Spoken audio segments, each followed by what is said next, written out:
Remote No Pressure podcast, Bill. Well, hello. It's been a week. It has been a week. Been a great week. It has been a great week. You know, it's always fun to come back for the I wanted to just talk to you a little bit about your sweater. Yeah. Thanks for bringing that up. It's so nice. It's Supple? so soft. I just want to touch your sweater. I know. This is great for the ladies. But I only got one now. You only got one now, I only got the bro. one now. But yeah, congratulations on the wedding. Thank you. Yeah, you were there. What did you think? It's amazing. I was like, holy cow, Bill, that's awesome.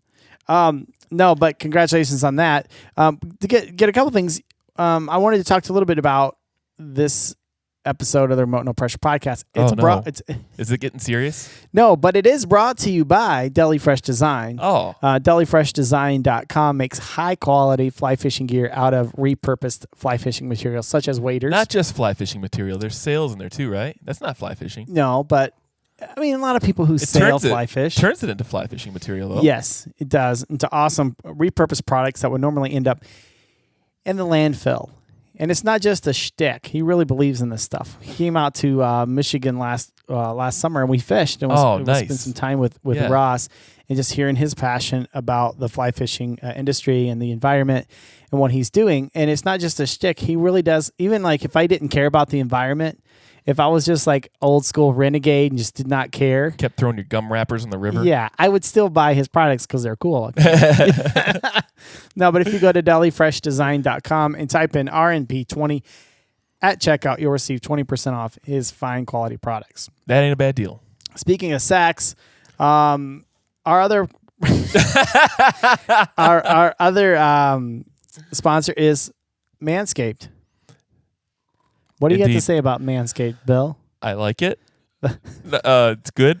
It's a good service. No, it's not a service. It's a product too, though. The Lawnmower 2.0. I mean, the Lawnmower 2.0, but they got other things too. They got a cologne. Yep. They got wipes. Yep. You already wear deodorant under your arms. Why would you not wear deodorant where it matters the most? Yeah. So they've got all kinds of things, which is very cool. Yeah. And there's when you go to checkout, if you get the complete package, heyo, with and you use the discount code RNP20 at checkout, it's only $60. I know. Everything. I got a friend who did it. He sent me a picture of his package. Uh-huh. Oh, jeez. No, of his complete package. No. Oh my God. Well, this just got awkward. He sent me a picture of everything he received. Uh-huh. And there's a lot there. For $60. For $60. And free shipping. Yeah. I was really surprised too. You got a lot. I was really surprised too. So thank you all for emailing us and letting us know that you ordered that. And we really appreciate that. But 20% off and free shipping when you type in Remote No Pressure at checkout at Manscaped. You can't afford not to. Can't afford not to. Speaking of weird things down below, I probably shouldn't bring this up, but Bill, have you ever had one of those dreams where you're in high school naked? Yeah. Where you're just we pronounced it naked. Naked? But that was the North. How do you say it? Naked. Naked? Naked. I like how you're putting the little nasal at naked. How do you say it? Naked. Naked. How did I say it? Naked. Naked. It's two. Like a K-N-E-C-K. Naked. And you say naked. Naked. You've never said it like that? I thought you were being funny. I thought you were no throwing your slat. No, I think southern. There's some things like when I hear a fire truck go by, I say siren. It's really? Siren. Yeah. But there's some words because I'm from Texas. Yeah. Some words still come out. Huh. Especially when I've drank a little too much. But hey, have you ever had a dream though of being in your high school naked and can't remember? Only we say yes. Yeah. Have you? Actually, no, I haven't. No, or maybe bits of it. Maybe just bits of it. Speaking of the lawnmower, I'll tell you this. I'll tell you this quick story. The other night, I had this dream that I took pictures of my nether regions and accidentally uploaded them on Facebook. Interesting. And I couldn't. Did you get a lot of likes? The entire dream, I was scrolling through trying to get it off Facebook, and I was going through. I like the pregnant pause. Scrolling through, and I was like, "Oh my God!" And I woke up. I'm like, "Okay, 143 likes."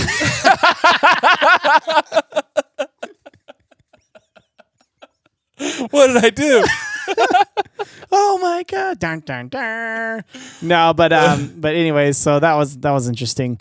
But anyways, in other news, Brian Kosminski posted this up from True North Trout, and it was going around. It's somebody posted it. I don't know if it's Michigan grown. We'll post it up on our Facebook. A new breed of fishermen. Social media has spawned a quote. They like quotes. A new breed of fishermen. This quote comes from a campground owner in Beulah, Michigan. Beulah. But what is this new breed? Well, first of all, these fishermen would have no idea where to even start fishing for salmon or steelhead, if not for the post on social media of people saying where they are fishing. Through all of the advice coming in comments, these fishermen know that they must have a pin rod, or else they'll be considered snaggers. Basically, the whole thing goes on, and basically these guys don't know what they're doing. They're just showing up because of what's on social media. They're not real fishermen. They haven't paid their dues. Oh, poor guys are just trying to learn something new. And I know. I kind of.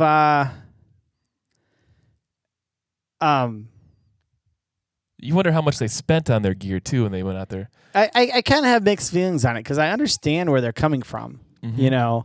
But then I also like the same, and Brian Kosminski didn't bring this up in a bad way or anything like that. He just posted and was like, "Hey, I want your thoughts on it," and I tagged it. I was like, "I'm going to save this for the," but there's been for a the lot butt? of And today's sponsor. Then today's sponsor is Buttscaped. Why get bleach for all those? I digress. Yep. Too far, but it's too late, baby. Unedited. Go on. What did Brian say? But he was just saying, "Hey, I want to know your thoughts on this," and posted it in his True North Trout Facebook page, and it says, these guys have no respect for other fishermen or the river, let alone the fish. They leave their garbage on the banks. They get drunk and start fights. They do not clean up after themselves at the fish cleaning station. They are the entitled generation. Oh. They are ruining our fisheries. They park like jerks and drive like idiots. This is the new breed of fishermen, and this should worry you. I'm not too worried about it. No, because especially they're going to burn out because they're not catching anything or not doing it right. Or yeah, and I don't know. I think, and we talked about it ad nauseum on our podcast about social media and how it's brought a lot of awareness to the fly fishing industry and the outdoors. And people are like, "Hey, it's great," because then they learn how to preserve the outdoors. Mm-hmm. So I understand where they're coming from. They're saying this is pissing me off because once you get old and cranky, it's like these kids haven't paid their dues. Get off my lawn. Get off my lawn. But I'm getting to that age. Yeah, we are that age. Yeah, I know. But I also understand like it's important for new people to get into the sport. You just may have to teach them. Yeah, you just maybe teach them. But they got to be open to learning though too. Yeah, that's true. The thing. You got to teach them boys a lesson. Mm-hmm. This week on the Remote No Pressure podcast, Bill, we've talked about the Texas fly fishing scene for a while, and it is pretty amazing. Yeah. And one of the things that we do sometimes, we had a brain surgeon on last year.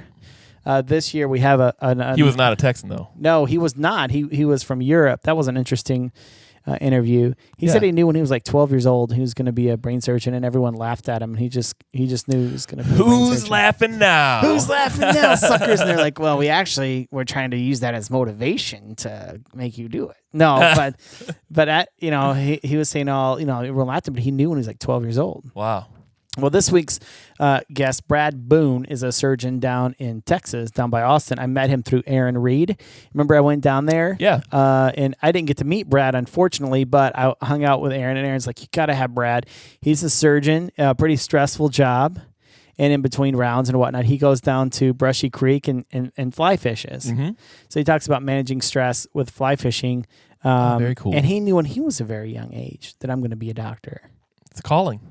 And he talks about that. This is the exact word he uses. It's a calling, and I'm like, "You mean like in a spiritual way?" He goes, "No, I'm not real religious, but it's like you just knew." He just knew. Mm-hmm. God, I wish I would have known what I wanted to be. One day you'll have your calling. Well, I like the podcast thing, but they didn't exist when I was a kid. I know.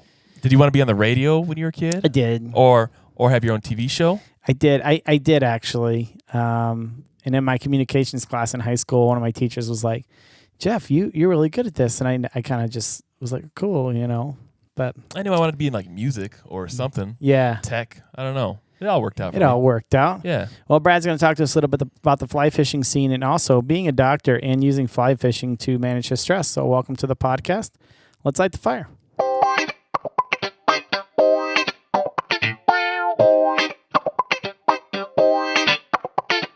Well, today on the Remote No Pressure podcast, we have Dr. Brad Boone. Thanks for hanging out with us, Brad.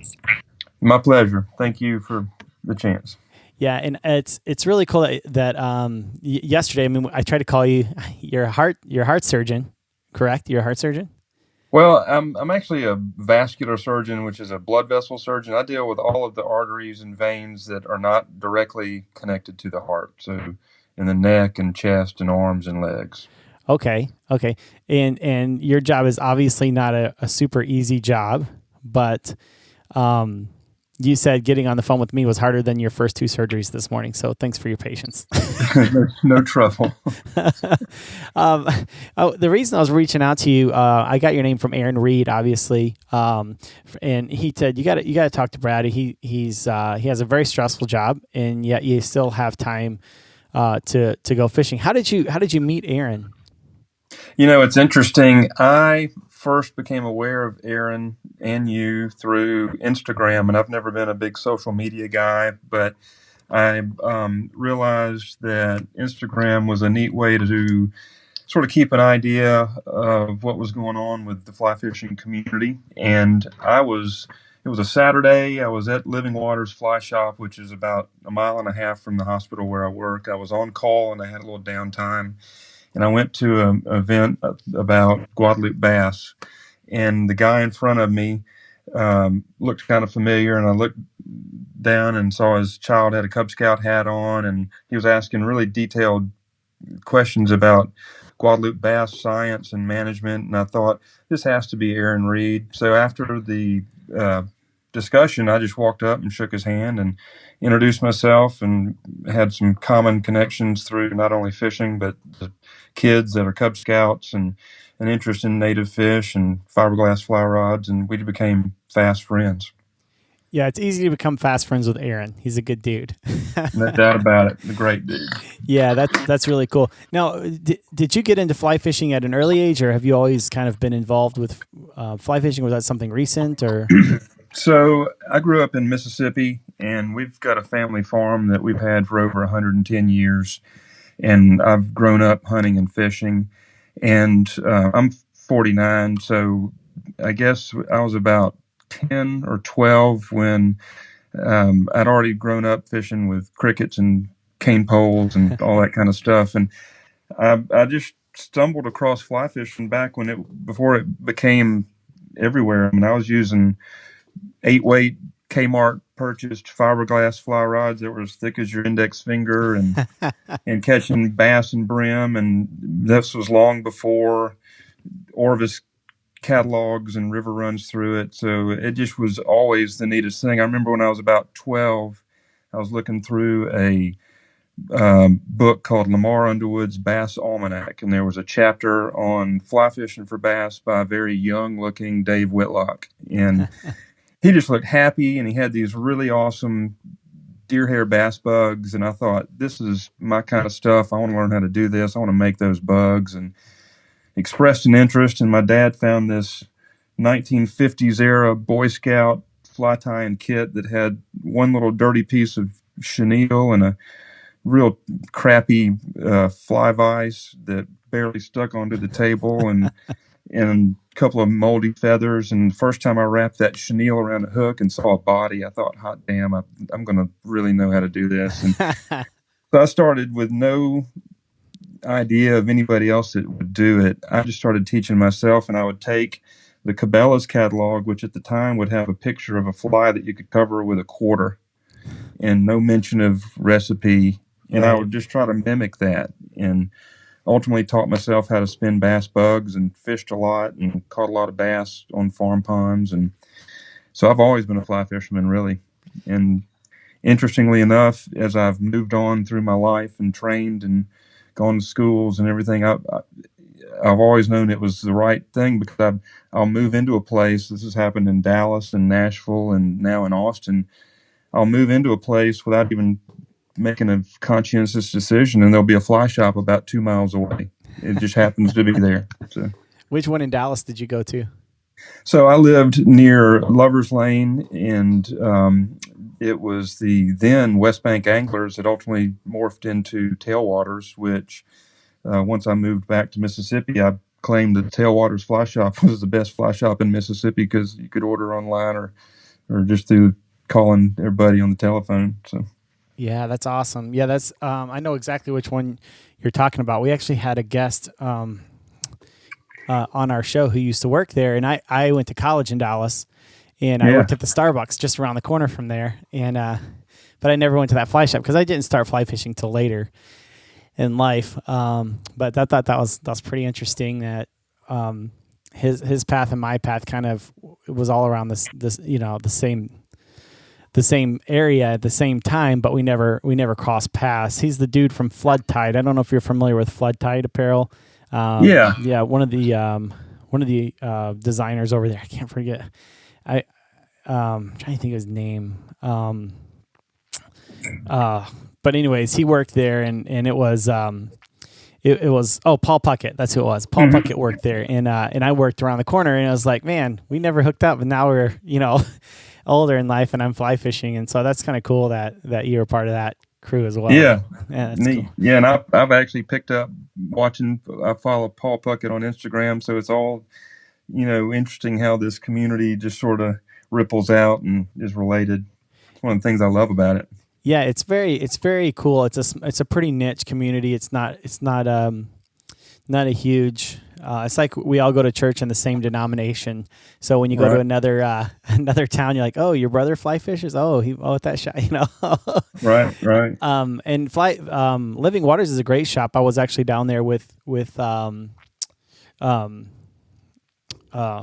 Aaron Reed. I was actually down there with him. That's a great shop. You go down there a lot and I do.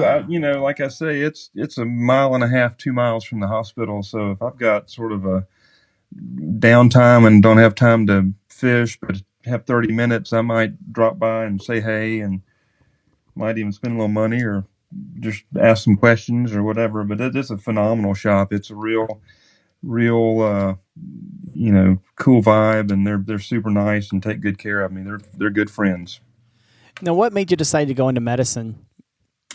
Oh, my father is a physician. He retired at age 77. It was really the only thing that I ever thought about, and there was no pressure from him. But growing up in a small town in Mississippi in the 70s and 80s, pretty much most of my friends were children or many of them were children of physicians, and we hunted and fished together and just knew each other, and it really was, it just felt right. And like fly fishing, things sort of spoke to me and felt right, and I followed my gut and never had a question. I knew I wanted to be a surgeon in about 8th grade when we were in English class reading a play about being on a submarine, and somebody had to be the surgeon to do the appendectomy on the plane or on the submarine. And I thought, well, hell yeah, that's obviously me.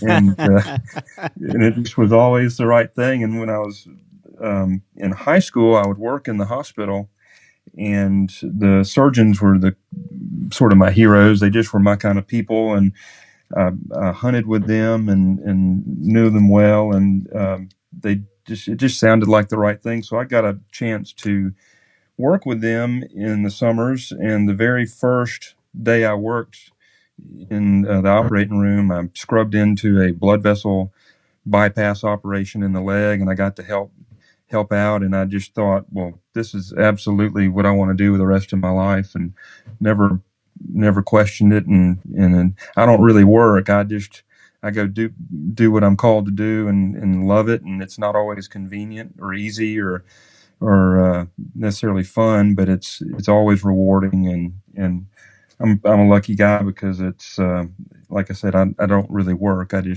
do what I do. I'll ask you a question, because you mentioned that you were called to do that job. Do you feel like there was like God had called you to do that? Well, when you say I'm not common? I'm not overly religious guy Uh huh. in a organized religion standpoint, but I do very much believe that things have happened to me in a way that's blessed my life and made me a happy person. And I've had an incredible opportunity. I've been given great family, great opportunity for education. I've always known what I've had passion for what I do, and I'm just you know a regular guy with an irregular opportunity, and I've had no better explanation than just being in the right place at the right time and being very fortunate to have found things that I love and give me joy and allow me to make an impact. And the reason I asked that question, Brad, is because I have a friend who's an ER doctor, and even since middle school, he knew that's what he wanted to do. Mm-hmm. We had a brain surgeon who was on our podcast who told his parents when he was 12 years old, I'm going to be a brain surgeon, and they laughed at him. Yep. And he said, I just knew I was going to do that. Do you Right. find that common with a lot of doctors? I mean, because the amount of education, you have to know when you're getting into Right. this thing, because there's a lot of, but do you find that a lot, like with doctors, a lot of them know when they're children that this is what they're going to do? I think a lot of people like the idea and like the concept. I think that in the, you know, 25 plus years of going through the educational process and 18 years of private practice, my story, my opportunity has still seemed a little bit unusual. I knew where I wanted. I knew before I got to medical school where I wanted to train. I knew exactly what type of surgery I wanted to do. A lot of people show up knowing they want to be a doctor and help people, but they don't have a clue about what kind of physician they want to be, much less where they want to go do their training. And I just had early exposure and to things, and just a very clear focus that I think again was an unusual blessing. I think that a lot of people that are children of physicians have a head start rather than just the person that wakes up and says, "Yeah, I think I want to be a doctor." But I feel very blessed with the opportunity I've had. Yeah. And, there's a lot of people, Brad, that go their entire life not knowing what they want to do with life. Right. Can't make up their mind, or they don't know themselves, or maybe their parents weren't involved in their life to help them and guide them, or whatever. Mm-hmm. That's So right. whenever I hear that story about you, and that regardless if you didn't have any other luck or whatever you call it, right place, right time, or whatever, Yeah. knowing what you want to do at such an early age is such a blessing to know Yeah. that this is what I want to do. So that's Right. an And amazing thing. no question. And a lot of it also came from the absolute luck of phenomenal parents who supported me and who, my dad, like I said, being a physician, he was an inspiration and mentor and put zero pressure on me to go do this, but he also showed me the fantastic rewards, personal rewards for the profession, and it wasn't monetary. It was the genuine pleasure of taking care of people and having that be your guiding purpose in life and making a difference. And we spent hours together on our farm, working on the farm and fishing and hunting and just a lot of together time, and that too is an incredible opportunity that I've had that gave me a head start that I cherish and really, not everybody's so blessed. Now you mentioned that you grew up fishing in ponds there in Mississippi, right? I did that's sort of from teenager years into high school. I basically fished any chance I could get. I made fast friends with my Episcopal priest, who was a fly fisherman as well when I was a teenager, and he and I fished all the time. And the great thing about that was that he had wonderful access to private ponds that I never would have had a chance to enjoy. But he was a mentor. He sort of took me under his wing, and we had a lot of time. I didn't get into stream fishing or cold water fishing until college. I went to school in Middle Tennessee in the mountains, and would had to teach myself how to float a nymph and catch trout in a little tailwater that was about a half hour away. But most of my early fishing was topwater, warm water bass bug, and largemouth bass, and hot brim beds with a popping bug, and sort of got into catch and release because I got tired of staying up cleaning fish all the time. Now, do you use any of Brandon Bale's flies at all? I do. Matter of fact, that was the other fun part about this whole Instagram thing, and I don't want to oversell that, but through that I figured out that Brandon ties wonderful flies, and that I've discovered Chris Barclay's rods, and so my some of my go-to flies are his hatchling craw flies, and matter of fact, I've got a couple dozen on order from him now. I love his flies, and they work real well in our area. Yeah, and such a high quality fly too. I mean, you can tell when you hold it. Yep. And so we'll put his link there in the show notes there. But no doubt about it. But you said Mississippi ponds, so you don't call them a tank then? No. And I had to learn that term when I moved out to Texas. They're ponds. We don't irrigate, or rather have cattle coming in and out of ours. The ponds I grew up fishing were anywhere from 1 to 7 acres, and you'd be the only person on the water, and either a canoe or a john boat, or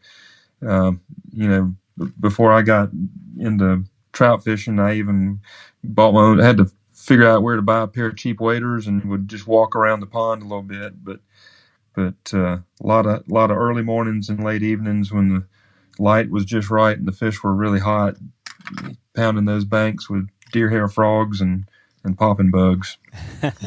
I say that because my grandfather was a rancher down in just south of Dallas, and they had a big tank out back. You had to walk a ways, but a big tank out there. We used to throw worms and crickets and stuff in, and those were some good times. So it's funny. I don't know if Texas is the only state that calls them a tank. Everywhere else I've been, they call it a pond, a small pond, or whatever. Right. But for some reason, Texans call it a tank, and I'm not exactly sure where that verbiage came from. Yep. How did you end up in Texas? I mean, have you been there a while, or is that something relatively new? Yeah, it's interesting. So my father's from an old Mississippi family. My mother's family was from Texas by way of the Army. My mother was born in San Antonio, and a military brat, grew up all over. But in the 60s, my father left Mississippi after medical school and was training at Parkland Hospital in Dallas, where Kennedy was taken. Yeah, Dr. Red Duke worked on him there. Yep. Yeah. And so my father was a intern and resident in internal medicine there when he met my mother, and I was born at Parkland. And then shortly after his training, he settled back in the Meridian, Mississippi area to be close to our farm. And he was the first trained kidney specialist there. And back when they had to take the dialysis machine from hospital to hospital in the back of a pickup truck. Wow. And so I grew up in Mississippi. My focus was always to do my surgery training at Parkland because, oddly enough, there was a Meridian connection. There were several surgeons from Meridian that had trained there as well. So I went back after medical school and did my general surgery training. That's when I was close to the fly shop.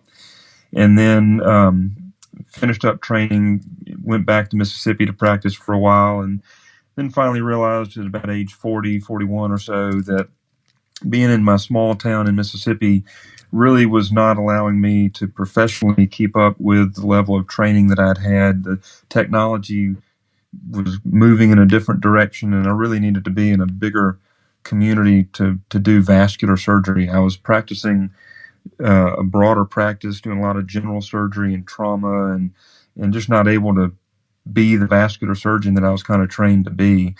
And because I had trained in Dallas, I knew a large number of guys in the group in Austin. The group in Austin's a well-known group of heart and blood vessel surgeons, and I knew probably 6 or 7 of the guys from my Dallas training. And when it was time to sort of have some soul searching discussions about where I wanted to be professionally, and decide would I actually leave my hometown and my family and my farm to follow my career.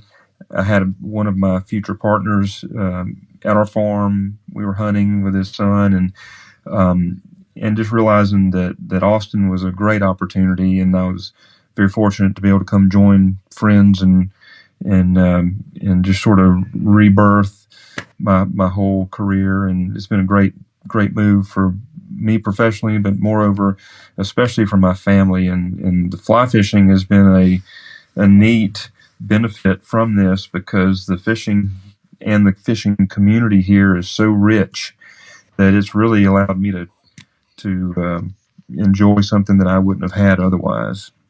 Yeah, and growing up in Texas, I grew up in South Texas, in Houston area, and fly fishing was something. I'm 39, so I'm about 10 years younger than you, but it's something that people way out west did, or someone in Montana did. Like, it's not something. Trout fishing. What's that? Yeah, I said, everybody thought it was trout fishing. Yeah, exactly. Trout fishing, and I grew up, fishing for redfish, fishing for speckled trout and flounder and stuff there on the Gulf Coast, which is spinning reels, Yep. And now it's like, I feel like I missed out, because I could have been fishing for redfish on the fly, Well, no doubt. I went to medical school in New Orleans and would fish the marsh south of New Orleans. And that was early. That was before saltwater fly fishing was really very organized. And I was already viewing myself as a fly fisherman, but most of my inshore fishing for reds and specks was with conventional tackle. And I hired a fishing guide who was sort of the best of the best locally to take me out one time, and I didn't know a damn thing about a double haul or how to fish the wind, and he was really not happy with me at all, because we weren't getting a limit, and I was struggling and stepping on my line and hooking myself and not catching any fish, and he was used to putting limits in the boat. So that was long before a robust saltwater fly fishing experience in the marsh was available. But I agree with you. But that's the fun part for me when I am telling people why I'm so enthusiastic about fly fishing, is they kind of think it's just standing in a stream out west catching trout. But I say, oh no, you can go anywhere in the world and fish for any species you want with a fly rod, and probably have more fun doing it. Right. Yeah, exactly. Yeah, and I'm seeing a lot more, and it's cool to see the growth of that through Instagram and through the internet. Used to, and we've talked about this on the podcast ad nauseum, but used to, everyone would go to the fly shop. That's where everyone met up, and you learn to tie, or you buy some flies, and they'd give you info on where to go fishing, and and all that. It was like this community, and there's still, like you said, living waters. There's still like a couple of fly shops around where I live that provide that, and it's great for community and all that. But now it's just like, there's so many resources, and there's so many people doing weird stuff that you're like, why are you doing that? Like carp, like who would want to fly fish for carp 10, 15 years ago? Now it's like, they call it the the redneck bonefish, Yeah. and it's just really cool to see that. And I think the internet has really opened up a lot of those avenues to where we can see the sport really grow.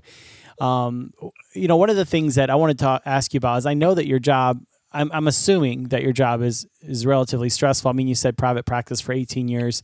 So you've been doing this. It's probably not, I'm assuming you're very, very good at what you do, or else you wouldn't be in practice anymore. But how do you manage that stress? I mean, how do you manage that stress of that job, and people's lives are in your hand every day? What do you, is fly fishing part of that regimen to manage that stress? Absolutely. With good training, the high pressure situations that you get put into really should be less stressful, because you have a foundation of how to make a plan and put the plan into action. And so what I try to do is, I learned a long time ago, if we've got a real life or death situation, a gunshot wound or a ruptured aneurysm, or somebody's leg is threatened for lack of blood flow, once I finally realized that I know what I should do, and if no one does this, they're going to die. So I just need to keep a cool head, go in and do what I need to do my best, and understand that yes, there may be a loss of a leg or a loss of a life, but without my effort, that it's certain. And I Right. just don't make it too pressured. You just go in and focus on the job.